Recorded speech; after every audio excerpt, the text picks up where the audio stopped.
What's up, guys? I'm doing a little get ready with me behind the scenes for a really special episode on today's Hemo Life podcast. We have Dr. Robb Kelly. He's an addiction expert.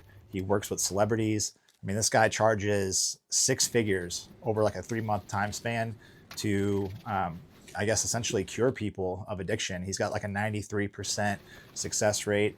I'm really taking this opportunity seriously so that we could provide value to the hemophilia community.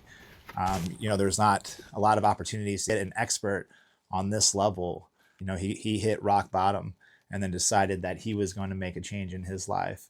And those are the most powerful people in the world. Those people who hit rock bottom and say, you know what, I've lost everything and I want to take my life back. And how I'm going to get my life back is I'm going to help other people, and I have a very similar story myself where I hit rock bottom with hemophilia. I felt like I was hopeless, worthless to the world. I had terrible relationships, always getting in trouble. And, I had my somewhat of a redemption as well. I mean, I feel like my story is a redemption story as well. And people count you out. Some people will never give you a second chance, but I want to get inside of his brain and understand those emotions as well, and how he was able to not just overcome, but to become such a prominent figure in today's world where he's helping he's helping to change so many people's lives. My perspective is that the people who do the most beautiful work in this world are the people who come from a very broken path. The podcast starts at 12 o'clock. And I have to leave here at 11 o'clock, drive to Dr. Joe Molesky's house. But I want to prep this script that I have here. Obviously, it's not going to be, robotic where I'm talking, word for word. But I just need to get familiar with the words that I'm saying, familiar with the segments of everything. I've been crazy busy. I'm not going to lie. I have my own business now, have a new baby. I've been crazy busy. But I did do my due diligence for this podcast. I think I've got some awesome questions, some different angles that's going to really help open up Dr. Robb and bring some extreme value. And then I also decided for this podcast that we were going to bring on some special guests. So we've got Carlin, we've got Jay, and we have Brandon. They're going to come on, have their own little segment where they get to personally ask Dr. Robb questions and have those answered. So I think this is just going to be an amazing episode. I'm going to take some pre-workout because I need to get like crazy focused. I'm still not an expert at this, guys. Like FYI, like I think that I suck as a podcast host, and I'm just working so much on my own personal self-development, my communication, my cadence, everything, my delivery. I've always struggled with this stuff, but I just, my skill is that I'm not scared to fail. But, when I watch myself or I listen to myself over again, I tend to talk really fast. I tend to talk faster than my mind has time to catch up to what I'm trying to say. And then I'll like stutter a lot between sentences. So I need to learn how to have a better cadence and learn when to pause, take a breath, and just kind of have like a better flow. So in today's podcast, I'm going to be working on that. We'll see how it goes. Because my issue, I think, is that I'm a very passionate person and I get really, really excited.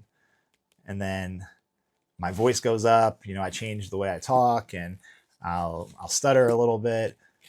So I need to be more composed and have a little bit better of a rhythm. We'll see. This episode's not about me anyways. I just got to be able to be a good host, time things right, not interrupt people, stuff like that. There's just so much that goes through your head when you're like hosting a show. And then, we're going over to Dr. Joe's house. You're trying to like manage the computer software, make sure that everything's recording properly, make sure everyone sounds good. Like, I wish I had a team. If we had a team, it'd be a little bit easier. But no, it's me and Dr. Joe. We got to manage the whole process. And if one thing goes wrong, who knows what can happen. Yeah, so wish me luck. I'm going to take some pre-workout. Probably just going to take one scoop. When I go to the gym, I usually take two. This is a medium stim by PMD. I'm actually sponsored by PMD. They send me pre-workout and different supplements as well. But this one really helps you lock in, gives you clarity. I'm not a morning person either, so I get some mind fog. The scoop's freaking huge though. Look how big that scoop is. So maybe this will help me lock in a little bit. All right. Cheers, guys.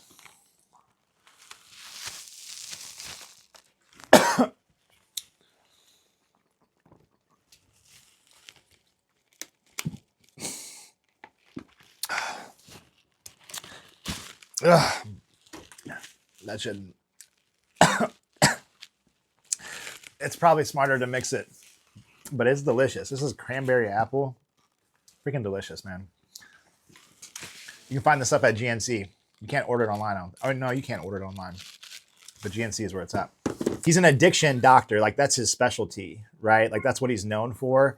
And I think that should be talked about a little bit, because I'm sure people with hemophilia have addiction problems with alcohol, drugs, stuff like that as well. I mean, I know I've personally have gone through my phases of, abusing lots of different things. So, but I don't think I've ever become like addicted. But I'm sure there's hemophiliacs out there that have, though. And so I think that's important. But I also think that he's got such an awesome perspective on the neuroscience stuff and rewiring your brain, and just kind of like, and I'm in love with that topic. And I know you are too. That's what makes this episode so cool, is like, me and you have been talking about this for, I don't even know how long, like years and years. Just like, when I first met you, dude, it was crazy. Is when I first met you, like, that's when the Hemo Life like just started. And it was like, I had no vision or idea of what it was going to be, but I was just like, man, we just need to get like a team of people together. I think you might be the only person I talked to that's still like, we had like five or six core people, and we were like, let's promote ourselves, let's promote our stories, let's build a platform for the community. And we did it. We were doing it. And then Hope found us, and we all went to the Hope conference. We got a chance to speak, and then things just, dude, I don't know if it was my fault. Who knows, man? Whenever you're trying to create stuff and lead, and like, I don't know, man, I was a little wild too. And people expect everyone to be so perfect. Like, you have to, if you're going to be a leader or a role model, you got to be this certain way. And then if you do something wrong, then you're nothing. You're a terrible person. You can never come back from it ever again. That's why this episode is really cool, is because some of the most damaged people, some of the people who've done the worst things and hit rock bottom, those are the people that blossom. They take what their failures, and they learn from them, and they grow into an amazing person who wants to, give back. And not only can they give back, but they can now walk in the shoes of the people that they're trying to help. Right. And that's what Dr. Robb is. And that's why this episode is so amazing, and why I'm inspired by it too. It's because, guys, like, why do we need to beat people up when they're down? Like, we should be lifting these people up, because these are the people that are going to evolve to be the most amazing humans, who have the most, that have the biggest contributions to the world, I know nobody else is going to ask, because they just don't know enough or think about it, Yeah. But it's going to be stuff that's going to allow more truth to get out there. Yeah. And then even from like the parents' perspective, where parents are like, this is they're blaming themselves. Like, this is my fault that my kid has hemophilia. My mom blamed herself for years. Yeah. I mean, there's just so many aspects where I think we could help people out today with getting some understanding. And then, like, not just understanding, but like, maybe have him give us like practical ways. Like, how do we like practically wake up the next day and put things into place to where we can start actually having change in our lives. Like, I don't want today to just be inspirational. Like, oh wow, I'm glad he can relate to us. It's like, no, how can you truly help us move the needle forward? All right. These are mics. I have to turn those on. I'll get your thing positioned so we can position the camera. All right.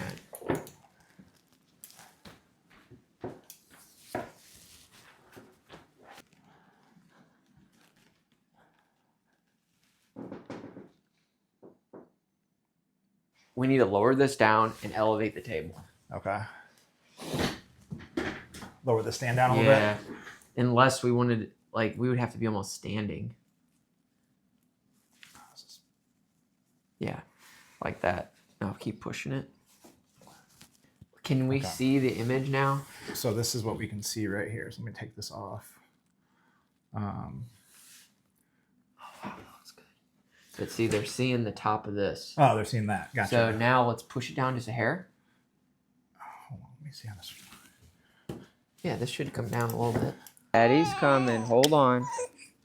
See, we're podcast hosts, entrepreneurs, and daddies. Yes, little Joe. That's little JoJo. Doing it all today. Oh, man, we're doing it all. All righty. All right, I'll go practice the script. Sounds good, man. All right, about 10 minutes till showtime. Got it all set up here. We are not pros. I'll tell you guys that. We are not pros at setting this stuff up, but we are getting shit done. I think Dr. Joe's a little bit better than me when it comes to this stuff. If you could rewind time, would you remove the pain, or was it necessary to become who you are today? Gotta get it.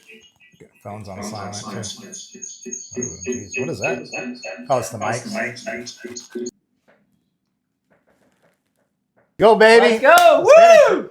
Wrapped up. Killed it.